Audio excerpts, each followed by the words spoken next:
Hello students, मैं अंजलि पयाल स्वागत करती हूँ आपका आईसीटी वर्चुअल क्लास में। कैसे हैं आप सब लोग? उम्मीद करती हूँ आप सब लोग अच्छे होंगे और अपनी लाइफ में बहुत बेहतर कुछ कर रहे होंगे।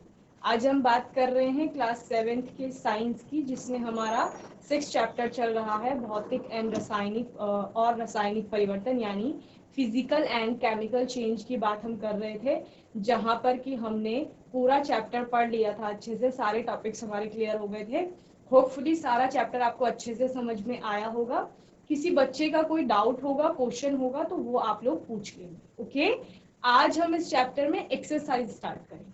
ओके, तो चैप्टर में हम सबसे पहले लेते हैं एमसीक्यूज वाला पार्ट, यानी आपको क्वेश्चन पूछा जाएगा और उसमें आपको चॉइसेस दी जाएंगी। ठीक है, 4 आपको ऑप्शंस मिलेंगे। उन ऑप्शंस में से आपको बताना है कि करेक्ट आंसर आपका कौन सा है। एक करेक्ट आंसर होगा, बाकी 3 आपके क्या होंगे?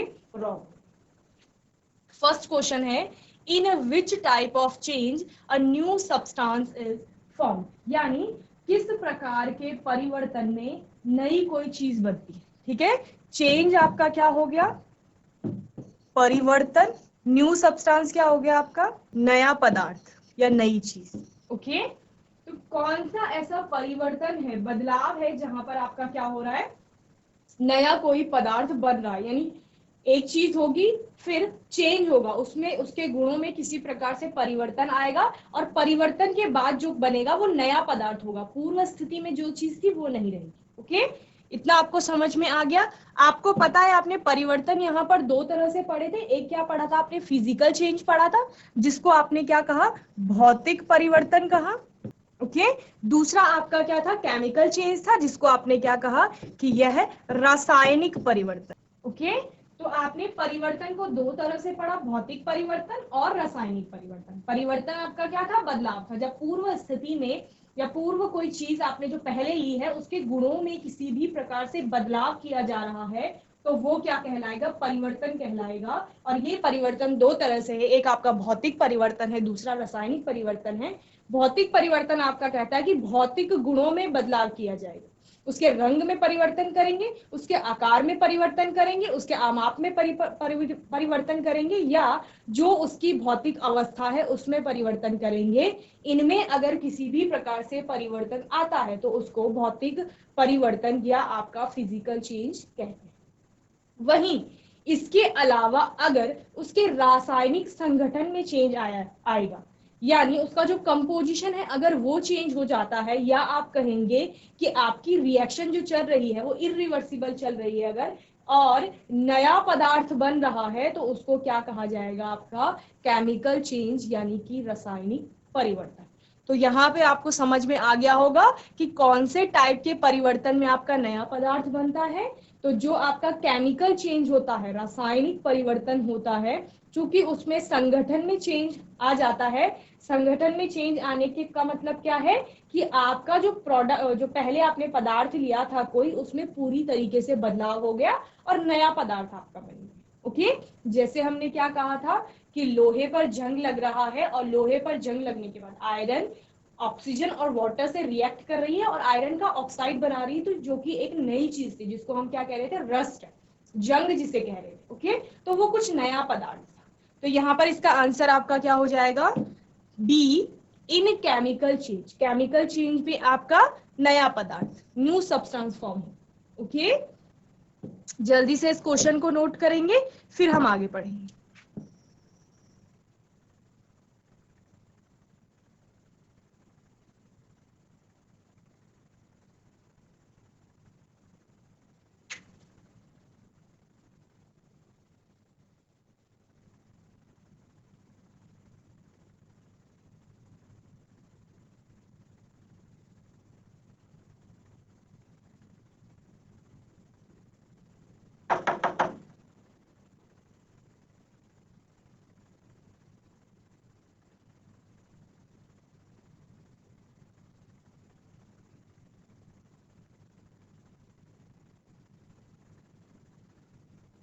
चलिए, नेक्स्ट क्वेश्चन है आपका, विच अमंग द फॉलोइंग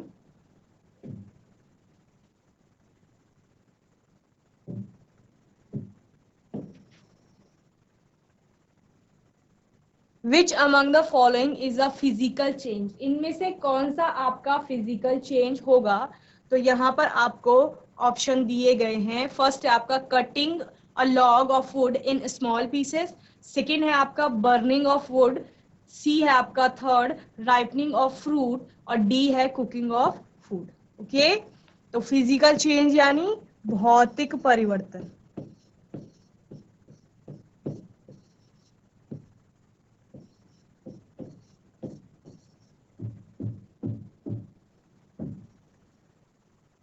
तो इनमें से कौन सा आपका भौतिक परिवर्तन का उदाहरण है? भौतिक परिवर्तन कहाँ पे हो रहा है? भौतिक परिवर्तन क्या है? रंग बदल दिया आपने किसी चीज का, रंग में परिवर्तन आ गया। साइज बदल दिया आपने क्या किया कि कोई बड़ी चीज थी उसको काट करके छोटी कर दी, डिवाइड कर दिया आपने, साइज में परिवर्तन आ गया। आपके अमाप में, शेप में परिवर्तन कर दिया है, आकार में आपने परिवर्तन कर दिया है। पहले कोई और शेप थी, बाद में आपने कोई और शेप बना दी उसकी। फिजिकल स्टेट यानी भौतिक अवस्था में परिवर्तन कर दिया, पहले वो सॉलिड स्टेट में हो सकता है, ठोस अवस्था में, बाद में आपने द्रव में बना दिया, फिर आपने गैसीय स्टेट में उसको ले गए। ओके, इतना आपको समझ में आया?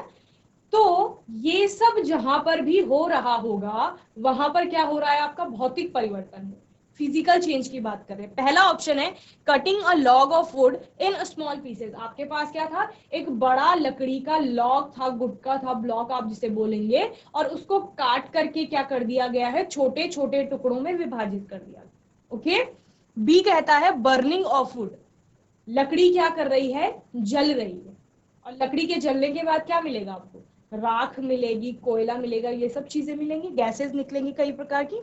सी आपका कहता है राइपनिंग ऑफ फ्रूट, फ्रूट्स आपके क्या कर जाते हैं? पक जाते हैं। ओके, और डी आपका क्या कहता है? Cooking of food. इन सब चीजों में आपको पता है फिजिकल जो आपका क्या होता है? चेंज होता है, भौतिक परिवर्तन होता है। उसमें एक तो गुणों में, भौतिक गुणों में परिवर्तन होगा, दूसरा आपकी रिवर्सिबल होती है रिएक्शन। आप क्या कहते हैं कि पूरा पहले जो आपके पास चीज थी वो दोबारा आपको प्राप्त हो रही है, कोई नई चीज वहां पर नहीं बन रही। तो इन चारों केस पर आप कहां पर देख रहे हैं ऐसा?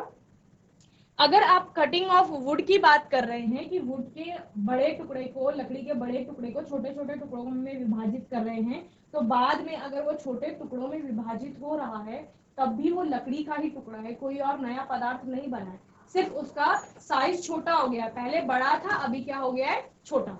ओके, बर्निंग ऑफ वुड की बात की तो जो लकड़ी पहले थी जब वो जल गई तो वो राख में बन गई, चेंज हो गई। ठीक है, इससे पहले जो क्वेश्चन था वो क्या कह रहा था आपका कि जहां पर क्या हुआ? नया पदार्थ बना। तो यहाँ पर आपका नया पदार्थ बन रहा है, मतलब ये कैसा है? केमिकल चेंज है। यहाँ पर नया पदार्थ नहीं बना था। सी आपका क्या था? राइपनिंग ऑफ फ्रूट, यानी आपके फल जो है वो पक गए हैं, तो जब फल पक गए हैं उनको दोबारा कच्चा नहीं किया जा सकता किसी भी कंडीशन में, तो ये भी आपका किस में आएगा? केमिकल चेंज में आएगा। कुकिंग ऑफ फूड, फूड जब क्या होता है? खाना जब पक जाता है, पकने के बाद कुछ नया ही होता है, दोबारा आप उसको वैसे ही इंग्रेडिएंट्स में कन्वर्ट नहीं कर सकते हो। That mean it is also irreversible reaction, और ये कैसी होगी? केमिकल चेंज होगा ये। ओके, यानी कि रासायनिक परिवर्तन। तो ये तीनों आपकी रासायनिक परिवर्तन की श्रेणी में आ गए। सिर्फ आपका जो फर्स्ट ऑप्शन है cutting a log of would in small pieces, छोटे छोटे टुकड़ों में आप बड़े लकड़ी के टुकड़े को विभाजित कर रहे हैं, तो वो आपका क्या है? भौतिक परिवर्तन है। ओके, तो ये आपका आंसर है cutting a log of would in small pieces. Okay, जल्दी से इस क्वेश्चन को नोट करेंगे, फिर हम आगे नेक्स्ट क्वेश्चन पर।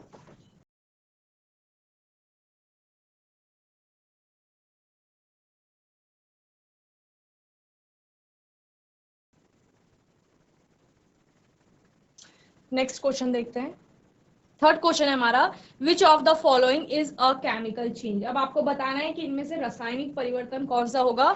ऑप्शन है आपके A bursting of a fire cracker, B germination of seed, C coal formation from buried trees, और डी ऑल ऑफ बी। ठीक है, तीन आपको ऑप्शन मिले हैं। चौथा ऑप्शन कहता है कि हाँ ये सभी किस में आएंगे? आपके केमिकल चेंज में आएंगे, मतलब रासायनिक परिवर्तन। ओके, केमिकल चेंज यानी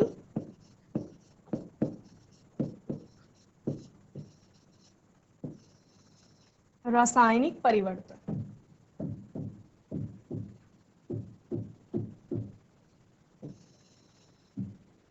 इनमें से कौन सा आपका रासायनिक परिवर्तन का उदाहरण है? तो तीनों को समझ लीजिए। Bursting of a fire cracker, अगर आपके फायर क्रैकर जो होते हैं पटाखे वगैरह, अगर वो जलाए जाते हैं, ठीक है, तो जलने के बाद क्या होता है? एक तो आपको क्या मिलता है, कार्बन वगैरह प्रोड्यूस हो जाता है, वहां पर राख बनती है और गैसेस निकलती हैं अलग अलग तरह की। क्या आप उस जले हुई चीज से दोबारा उसको प्राप्त कर पाएंगे जिससे वो पूर्व स्थिति में था? तो नहीं। तो ये भी आपका क्या है, केमिकल चेंज है।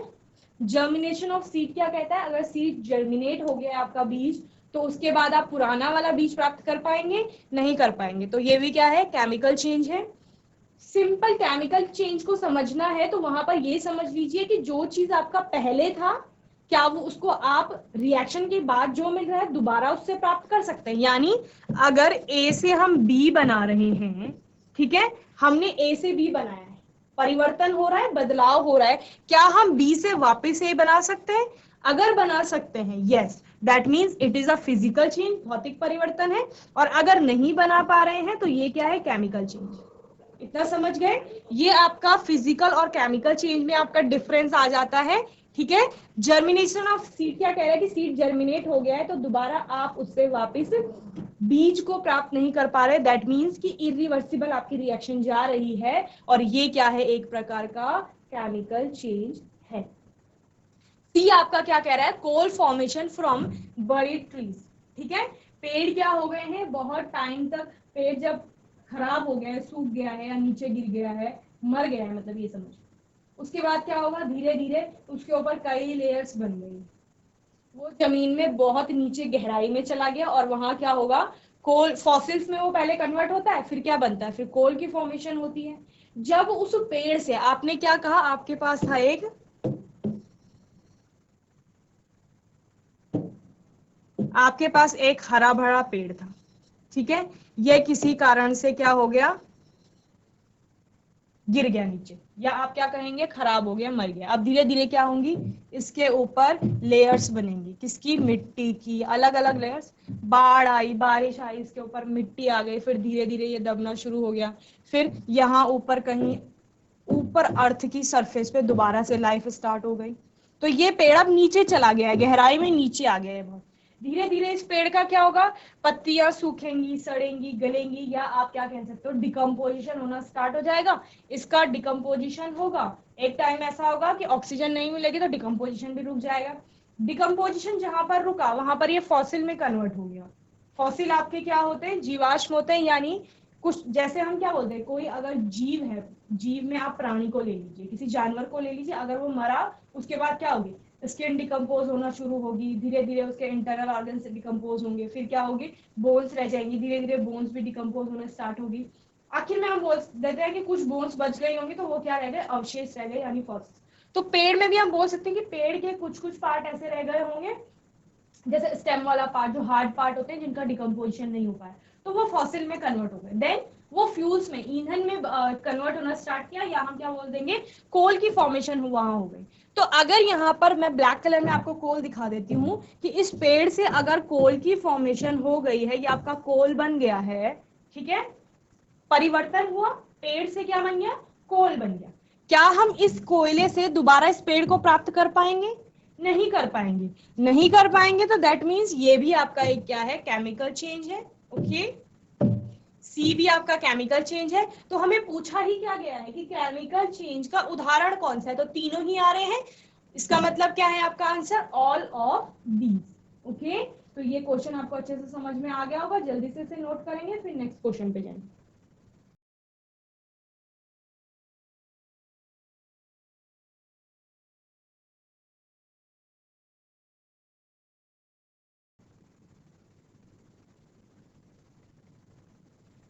नेक्स्ट क्वेश्चन है आपका, which is a method to prevent rust. Rust क्या थी आपकी, संक्षारण थी, या आप जिसे क्या बोल रहे हो, जंग लगना भी बोल रहे हो। संक्षारण के लिए कोरोजन वर्ड भी आपका कहीं कहीं आ रहा है, आता है, ठीक है, जंग लगना। तो जंग लगने से बचने के लिए कौन सा मेथड उपयोग में लाया जाता है? तो आपने कितने सारे मेथड पढ़े, ठीक है, इनमें आपको कौन कौन से ऑप्शन दिए हैं। ए आपका कह रहा है क्रिस्टलाइजेशन, बी कह रहा है सेडिमेंटेशन, सी आपका गैल्वेनाइजेशन हो गया, डी हो गया नन ऑफ दीज। इनमें से आपने इस चैप्टर में दो चीजें पढ़ी हैं, गैल्वेनाइजेशन और क्रिस्टलाइजेशन, ठीक है। तो यानी ये वाला तो खुद से ही बाहर होगा, क्योंकि ये आपने इस टॉपिक में पढ़ा, इस चैप्टर में पढ़ा ही नहीं सेडिमेंटेशन के बारे में। ओके, क्रिस्टलाइजेशन आपका क्या कह रहा था, सेपरेट कर रहा था, वो पृथक कर रहा था चीजों को। जब आपने क्या कहा कि किसी चीज में इम्प्योरिटीज हैं और उसको क्या करेंगे, किसी चीज में, किसी लिक्विड में या मोल्टन किसी द्रव में क्या कर देंगे आप, घोल देंगे, डिसॉल्व कर देंगे, सॉल्युबल हो जाएगा वो। उसके बाद जितनी इंप्योरिटीज हैं उनको फिल्टर आउट कर लेंगे और आपको जो क्या मिलेगा, फिल्ट्रेट मिलेगा। उसको अगर कुछ टाइम के लिए छोड़ देंगे तो वहां से आपको प्योर क्रिस्टल्स प्राप्त हो जाएगा, ठीक है। तो क्रिस्टलाइजेशन क्या थी, आपकी पृथक्करण की एक विधि थी, यानी सेपरेशन का एक मेथड। ओके, तो ये फिर आपका गैल्वेनाइजेशन पढ़ा आपने, तो आपको ध्यान होगा कि गैल्वेनाइजेशन यानी आपका क्या था, यशद लेपन जिसे कहा जा रहा था।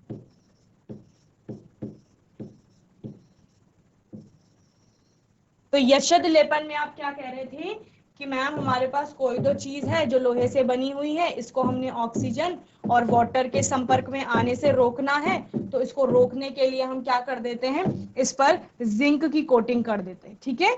ये आपका अंदर क्या था, आयरन था, आयरन का ब्लॉक है, ये कोई वस्तु है कोई लोहे से बनी हुई, और ये बाहर आपका क्या है, जिंक की पर परत चढ़ा दी गई है। तो अब वाटर यानी मॉइस्चर और ऑक्सीजन के कांटेक्ट में कौन आएगा, ये जिंक की लेयर आएगी और ये जिंक का ऑक्साइड बना देगी। ओके, तो इस तरह से जिंक की लेयर किस पर, लोहे पर चढ़ाई जा रही थी, आयरन पर चढ़ाई जा रही थी, और इसी को आपका क्या कहा जा रहा था, गैल्वेनाइजेशन कहा जा रहा था, यशद लेपन कहा जा रहा था। और लोहे पर जिंक की परत क्यों चढ़ाई जा रही है, क्योंकि हमें लोहे को रस्टिंग से यानी कि जंग लगने से बचाना है। तो यानी इस क्वेश्चन का आंसर क्या पूछा गया है, मेथड पूछा गया है, कौन सी विधि इनमें से क्या करेगी, रस्टिंग से बचाएगी। तो कौन सी विधि बचाएगी, गैल्वेनाइजेशन बचाएगी। कैसे, लोहे पर जंग की परत लगा दो, सॉरी जिंक की परत लगा दो, और जिंक की परत क्या करेगी, अब जो ऑक्सीजन और H2O है उससे संपर्क बनाएगी, रिएक्शन करेगी और लोहे को प्रोटेक्ट करेगी, आयरन की जो वस्तु है उस आयरन को प्रोटेक्ट करेगी। ओके, तो आपका आंसर क्या हो गया, गैल्वेनाइजेशन। ओके, जल्दी से इसे नोट करिए, फिर नेक्स्ट क्वेश्चन पे चलिए। नेक्स्ट क्वेश्चन नंबर 5 है, how crystal of pure substances are obtained. किस तरह से आप किसी भी चीज के प्योर क्रिस्टल बनाते हैं। प्योर क्रिस्टल कहां से लेंगे, जो आपके इम्प्योर क्रिस्टल्स हैं, या क्या बोलेंगे क्रूड क्रिस्टल जिन्हें बोलते हैं, क्रूड प्रोडक्ट, उससे आपको प्योर क्रिस्टल्स निकालने हैं। तो ऑप्शंस क्या क्या है आपके पास, by crystallization, by chromatography, by peptization, D by all these methods. Okay, तो आपको ध्यान है कि ये दोनों के बारे में तो आपने इस चैप्टर में पढ़ा ही नहीं है, तो ये वाला ऑप्शन खुद ही गलत हो जाएगा। तो ये दो तीनों गलत हो गए, तो सही क्या हो गया, सिर्फ क्रिस्टलाइजेशन के बारे में पढ़ा है आपने। और क्रिस्टलाइजेशन क्या कहता है कि इम्प्योर चीज है, कोई इम्प्योर क्रिस्टल है, उसको क्या करेंगे, सिंपल एग्जांपल हमने किसका लिया था, चीनी का लिया था, कि अगर उसमें पत्थर वगैरह ऐसे इनसॉल्युबल पार्टिकल है जो पानी में सॉल्युबल नहीं है, तो आप क्या करोगे, उनको चीनी को पानी में डालोगे, धीरे धीरे उसको हीट दोगे, टेम्परेचर दोगे, पानी क्या होगा, बॉईल होना शुरू होगा, उसमें चीनी सारी डिसॉल्व हो जाएगी, और जो इनसॉल्युबल इम्प्योरिटी है वो कैसी रह जाएगी, अनडिसॉल्व रह जाएगी या अघुलनशील उसमें रहेगी। ओके, उसके बाद आप क्या करेंगे, उस अघुलनशील पार्ट को फिल्टर पेपर की मदद से छान लेंगे।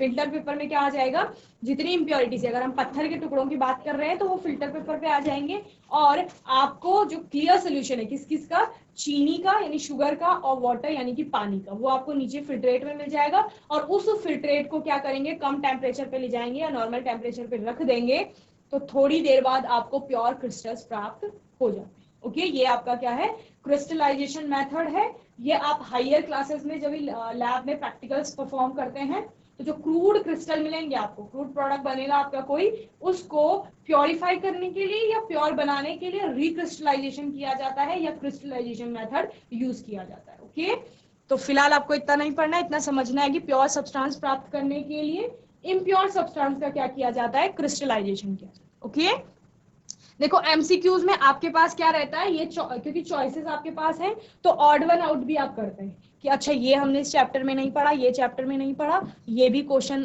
ये भी गलत होगा, तो सही क्या होना चाहिए, ये होना चाहिए। तो ये तब आता है जब आपने पढ़ा ही नहीं है, पर यहाँ पर आपने क्रिस्टलाइजेशन बहुत अच्छे से पढ़ लिया, तो डायरेक्ट क्वेश्चन देखकर आपको आंसर पता होना चाहिए। ओके, तो इसका आंसर क्या है? Bye crystallisation. ओके, क्रिस्टलीकरण जिसे आप कह रहे थे, सेपरेशन की एक ये क्या है, विधि है या मेथड है। ओके, जल्दी से इसे नोट करेंगे, फिर नेक्स्ट क्वेश्चन पे आएंगे।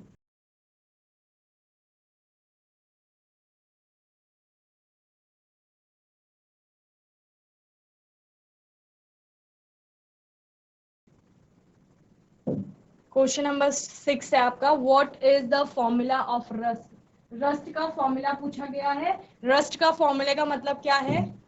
सिंपल समझ लीजिए, आपके पास क्या था, लोहे का कोई ब्लॉक था, ठीक है, किससे रिएक्शन की इसने, ऑक्सीजन के साथ और H2O के साथ रिएक्शन की, और रिएक्शन के बाद हम क्या कहते हैं, इसको ब्लैक कलर का बना लीजिए।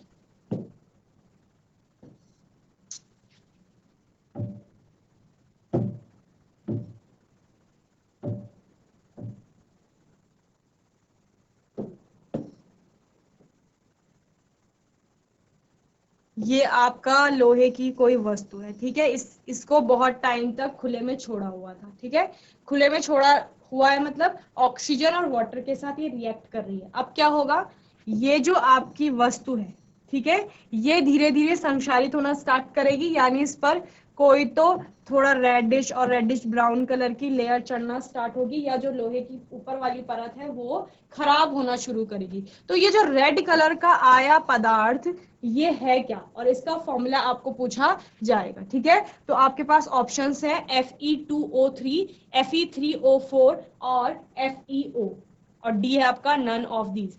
तो आपको ध्यान होगा, मैंने आपको रिएक्शन कराई थी कि आयरन आपका ऑक्सीजन और H2O के साथ रिएक्ट करके क्या बना देता है, Fe2O3 बना देता है।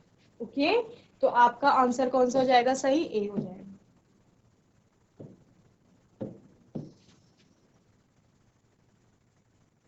यही आपका क्या है, रस्ट है, जो कि इस पर रेड कलर में आ रहा है। ये रेड कलर का जो है ना, ये Fe2O3 यानी रस्ट, और जिसको आप क्या कह रहे हैं, जंग की परत कह रहे हैं। ओके, जल्दी से क्वेश्चन नोट करेंगे, फिर नेक्स्ट क्वेश्चन पे जाएंगे। Question number 7, what will happen if carbon dioxide gas is passed through lime water। Lime water से क्या किया जाता है, कार्बन डाइऑक्साइड गैस को पास किया जाता है, फिर क्या होता है, calcium carbonate is formed, the lime water turns milky, both of these and D none of these. तो आपका क्या होता है, दोनों चीजें होती हैं इसमें, कैल्शियम कार्बोनेट भी बनता है इस केस में, और लाइम वाटर टर्न्स मिल्की, वो कैसा, मिल्की यानी दूध जैसा दिखाई देता है। ओके, तो जल्दी से इसे भी नोट करेंगे। ये वाला प्रैक्टिकल आपने देखा था, एक्सपेरिमेंट जब हम बोल रहे थे, या जब हम आपको एग्जांपल्स बता रहे थे किसके, केमिकल चेंज के, तो वो यहाँ पर हो रहा है। क्वेश्चन नंबर 7 नोट करिए जल्दी से। क्वेश्चन नंबर 8 है आपका, galvanisation is a process used to prevent the rusting of which of the following. Okay, तो गैल्वेनाइजेशन जो प्रोसेस है, क्या है, एक प्रक्रिया है, किस लिए उपयोग की जाती है, prevent the rusting of which of the following, किसको जंग लगने से बचाने के लिए, किस पर जंग लगता है और उस जंग से बचाने के लिए गैल्वेनाइजेशन उपयोग में लाया जाता है। तो आपने प्रक्रिया का जब क्या पढ़ा था, परिभाषा या डेफिनेशन पढ़ी थी, या उसके बारे में पढ़ा था, तो आप क्या कह रहे थे, लोहे की वस्तु है, उस पर जिंक की परत चढ़ाई जा रही है, वो जिंक की परत क्या कर रही है, लोहे को बचा रही है। तो प्रिवेंशन किसका हो रहा है, लोहे का हो रहा है, यानी आयरन को रस्टिंग से बचाने के लिए, लोहे को जंग लगने से बचाने के लिए क्या किया जाता है, गैल्वेनाइजेशन किया जाता है। तो इसमें आपके 4 ऑप्शन है, आयरन, जिंक, एल्यूमिनियम, कॉपर। तो बचाना किसे है, आयरन को बचाना है, ये ध्यान रखना है आपको, ठीक है, आयरन को बचाना है। और कभी कभी क्वेश्चन ये पूछा जाएगा कि गैल्वेनाइजेशन में आयरन को तो बचाना है, लेकिन उस पर परत किसकी चढ़ाई जाएगी, तो जिंक की परत चढ़ाई जाएगी। तो दोनों क्वेश्चन अलग अलग है, उनमें कंफ्यूज नहीं होना है। तो आंसर क्या हो गया आपका, ए आयरन, ठीक है। जल्दी से इसे नोट करेंगे, फिर आगे बढ़ेंगे।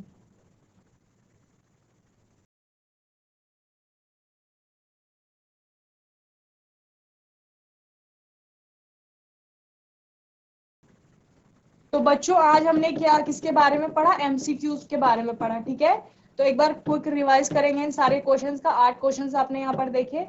पहला क्वेश्चन क्या कह रहा था आपका, in which type of change a new substances form. तो आप किसकी बात कर रहे हैं, नए पदार्थ के बनने की बात कर रहे हैं। वो नया पदार्थ आपका कब बनता है, जब रासायनिक परिवर्तन होता है। मैंने आपको सिंपली बताया है ए से बी बना रहे हैं, ठीक है। अगर ए से बी बन रहा है तो परिवर्तन हो रहा है, यानी कि बदलाव आया, तो परिवर्तन है वो।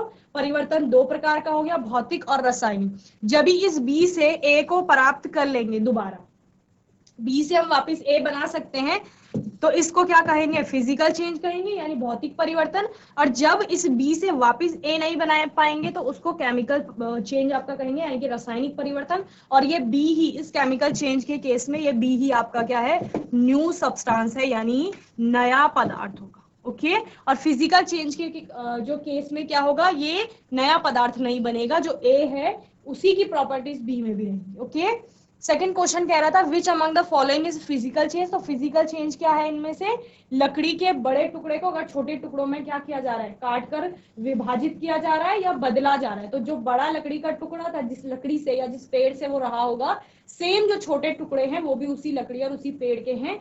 किसी भी प्रकार से रासायनिक संगठन में परिवर्तन नहीं किया गया, तो ये आपका आंसर हो गया। थर्ड क्वेश्चन था विच of the following is a chemical change. तो यहाँ पर आपने सबको देखा कि सब में क्या हो रही है, कोई नई चीज फॉर्म हो रही है, दैट मीन्स कि ये क्या है, एक केमिकल चेंज है। तो आपका ऑप्शन क्या आंसर आ गया था, ऑल ऑफ दीज। ओके तो तीनों ही आपके किस में आएंगे, रासायनिक परिवर्तन के उदाहरण में आएंगे। फोर्थ क्वेश्चन था which is a method to prevent rust. तो कितने सारे मेथड्स पढ़े थे, पेंट लगाना आपने सीखा था मीन्स कि वो मेथड है रस्टिंग से बचाने के लिए, और ग्रीसिंग या ऑयलिंग की जाती है आपकी। साथ ही आपने क्या बोला, गैल्वेनाइजेशन भी किया जाता है, जिससे कि क्या करेंगे, लोहे को जंग लगने से बचाएंगे, रस्टिंग से बचाएंगे। तो इनमें से क्रिस्टलाइजेशन आपका सेपरेशन का मेथड हो गया था, सेडिमेंटेशन भी उसी में आता है लगभग, और गैल्वेनाइजेशन आपने इस चैप्टर में पढ़ा है, जो कि क्या है, यशद लेपन, यानी कि लोहे को जंग लगने से बचाना है तो उसमें जिंक की कोटिंग कर दो। जैसे आपने क्या कहा कि जो आपके वाटर पाइप्स होते हैं, पानी के जो पाइप होते हैं, उनमें भी जिंक की कोटिंग की जाती है, किसके ऊपर, लोहे के ऊपर। ओके और फिफ्थ क्वेश्चन क्या पढ़ा हमने, how crystal of pure substances are obtained. तो अगर आपके पास इम्प्योर सब्सटेंस है, या आप क्या कहेंगे, इम्प्योर क्रिस्टल्स मिले हैं आपको, क्रूड प्रोडक्ट कोई आपको मिला है, कच्चा पदार्थ, उसको प्योर बनाना है, तो क्या किया जाएगा, क्रिस्टलाइजेशन मेथड, क्रिस्टलीकरण आप क्या करेंगे, विधि को अपनाएंगे, जहां पर आप क्या करेंगे, उसको गर्म किसी द्रव में पिघलाएंगे या डिसॉल्व करेंगे, घोलेंगे उसे। और जब वो घुल जाएगा तो इम्प्योरिटीज कैसी रह जाती हैं, इनसॉल्युबल रह जाती हैं, यानी कि वो घुलती नहीं है। फिर उनको आप क्या कर लेंगे, क्योंकि वो घुली नहीं है, तो जो चीज घुल गई है वो तो फिल्टर पेपर से पार हो जाएगी, बाकी प्योर सब्सटेंस आपका क्या हो गया है, घुल गया है। सिर्फ इम्प्योरिटीज कैसी रह गई, इनसॉल्युबल रह गई, तो वो फिल्टर पेपर में ऊपर आ जाती है, और सॉल्युबल पूरा जो आपको प्योर सब्सटेंस है वो नीचे फिल्ट्रेट के रूप में आ जाता है। फिल्ट्रेट को आप रख देते हैं तो क्रूड जो क्रिस्टल था वो किसमें कन्वर्ट हो जाएगा, प्योर सब्सटेंस में। तो ये विधि आपकी कौन सी है, क्रिस्टलीकरण या क्रिस्टलाइजेशन मेथड है।